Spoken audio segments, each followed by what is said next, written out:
Well, Governor, thanks for joining us. You. We appreciate you taking the time to do this.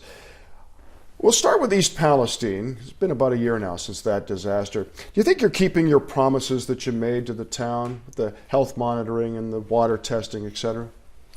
We are. We made commitments to the people in the village, and we're going to continue to follow up with that. I mean, when you talk to people, I think their biggest concern is what happens in the long run. Mm-hmm. You know, what happens to my health in the long run. So we will continue to monitor the air. We'll continue to monitor the water.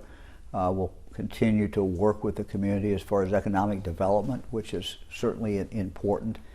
And I think whether you talk to the mayor or the vast majority of the people in the village of East Palestine, they're looking to the future, and that's what they should do. Do you have any frustrations about the progress in the town? You know, we had some frustrations early on, just getting the information that we needed, you know, from the railroad. But that was early on. Since that has happened, no, I don't have any frustrations. You know, I think things are moving along. Fran and I visited there, I think, about 10 days ago. I've been over there many times since this tragedy occurred. And no, I don't have frustrations. But I think we have to be vigilant. I think we have to stay focused on East Palestine, and we're going to do that. What do you think that tragedy taught you, taught us? Well, I think it reminded us that when you hear a train at night, you know, as we do here in the governor's residence, and you do or see a train go by, you know, you're not exactly sure what it's carrying. And so there's, you know, I think there's certainly a concern about that. It reminds us that the safety on the railroads is very important. You know, there's a bill in Congress that certainly I have endorsed that I think would bring about more safety. It's supported by our 2 United States senators. You know, so there's further action I think that Congress can take. You know, people may say, well, why Congress? The reality is that Congress basically, the federal government basically preempts everything in regard to the safety on our railroads. So as governor, I can advocate, and that's certainly what I'm doing. I think also that, you know, again, our Ohio EPA, Ann Vogel, has been involved literally from day one. She's been over there dozens and dozens of times. Her people were on the scene immediately after this happened. And we're going to continue to, you know, to stay focused and stay in there. Let's deal with the abortion rights issue. Issue 1, the special election in August, you supported it, it failed. Issue 1 in November, abortion rights, you opposed. It was decisively passed by voters. Issue 2, recreational marijuana, you opposed it. Again, it passed decisively. Did you come out of that year feeling like you're maybe a little out of step with Ohioans, or where the state's going in terms of mindset?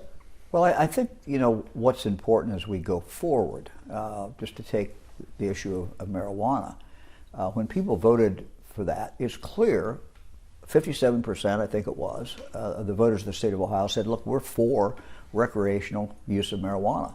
But I don't think anybody who voted for it thought that we would have a situation like we do today, when we will not see legal marijuana sales in the state of Ohio, probably under the law that was passed, until about a year from now. It's going to be about another year.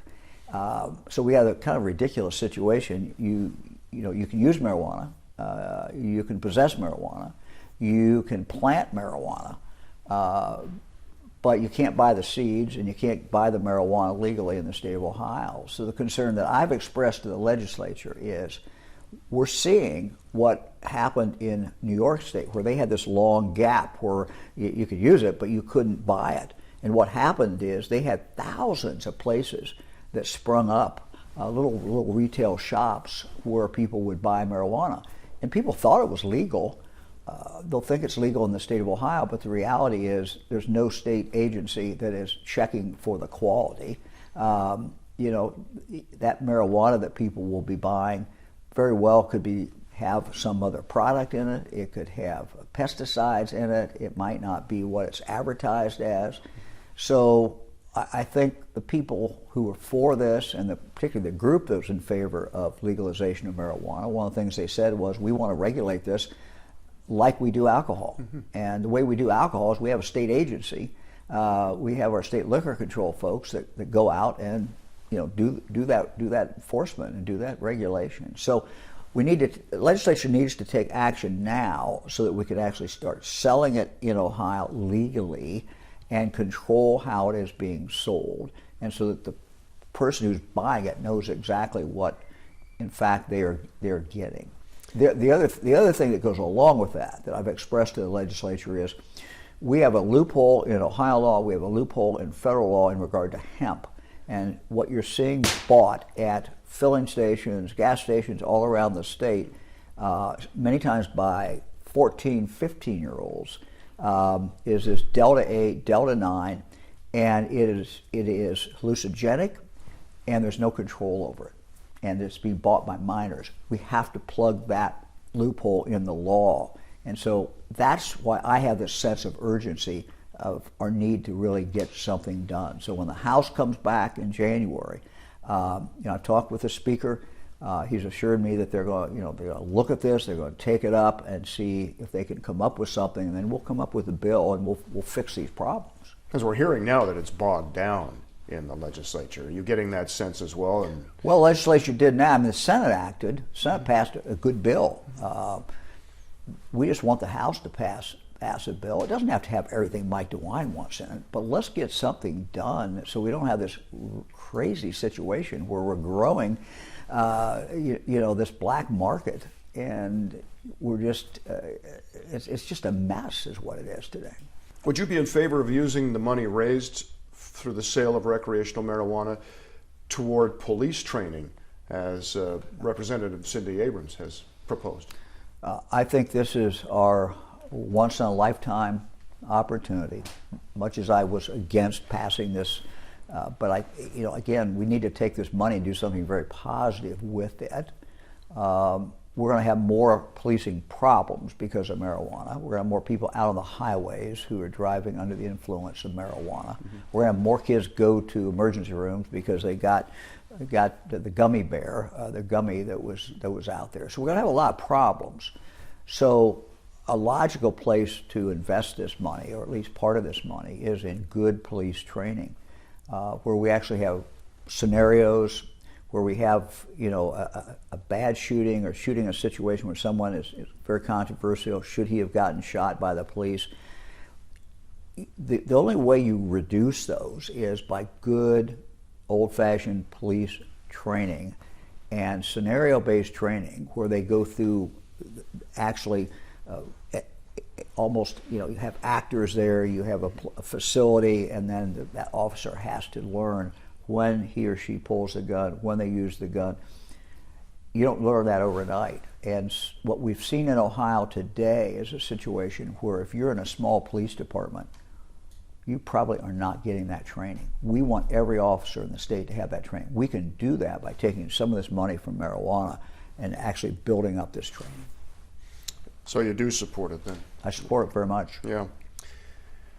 All right, 2 years now since Intel announced that it was coming to Central Ohio. What are your thoughts on the progress we've made so far as meeting the need for skilled workers in both high tech and the trades? We're doing well. We knew that the big challenge immediately was going to be getting enough people in the trades in here. We are doing that, but we also understand as fast as Ohio is growing, particularly Central Ohio, we're going to have to continue to have more people go into the trades. So we've been working with the trades, with the unions, to get more people into apprenticeships and into these programs. They're expanding their programs. It's exactly what they should be doing. It's good news, frankly, for everybody. The other thing you're seeing with Intel is they promised us that they would have a lot more suppliers in Ohio. They have doubled the number of suppliers in Ohio that they had the day that we actually signed the agreement. So we're seeing that, and it's going out to numerous counties, and we're going to see that effect. So Intel's on schedule, on time.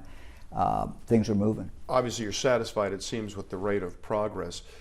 What do you see it looking like in, say, 3 years, a year or so after Intel is opened?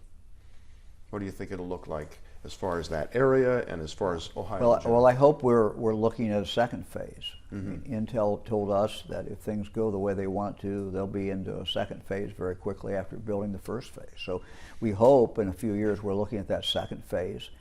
I think you're going to see tremendous growth. And it's not just Intel. If you look at Central Ohio and try to project where we'll be in 5 years or where we'll be in 10 years, this is a very fast-growing area. And so there are challenges. It's good news, but there's certainly challenges. I've tasked the Ohio Department of Transportation to really look at this, study this, make sure that we have the infrastructure out there so that we don't have a mess, so that people aren't stuck in traffic forever. We know there's going to be some of that, but we want to avoid as much of it as we can, and we have to think forward and look to see where we're going to be in the future. Your school bus safety working group that you formed had their final meeting a few weeks ago. They've given you some recommendations. I understand that there's going to be some report issued here after the Christmas break. What do you foresee as far as actionable items in there? What would you predict will come out of Well, this? I don't want to do that yet because I'm not really sure. I haven't seen the final report. They're still writing that report. But I think that there's going to be things that we can do.